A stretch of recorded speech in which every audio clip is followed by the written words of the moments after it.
This is Beckham getting his haircut. He hates getting his haircut.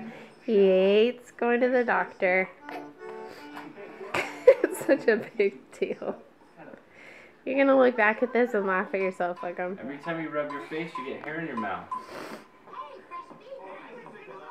And you won't wear the flippin' cape. Your new instruments.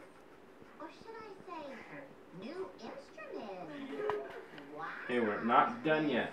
I hope it sounds as fantabulous as it looks. I know.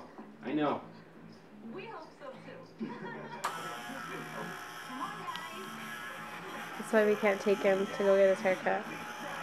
He breaks out.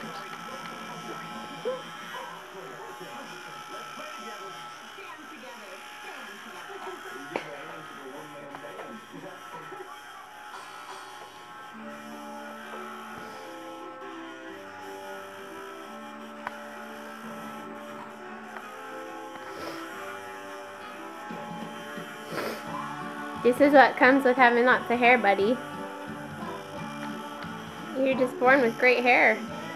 So you gotta cut it. If you're bald, you wouldn't have to do this.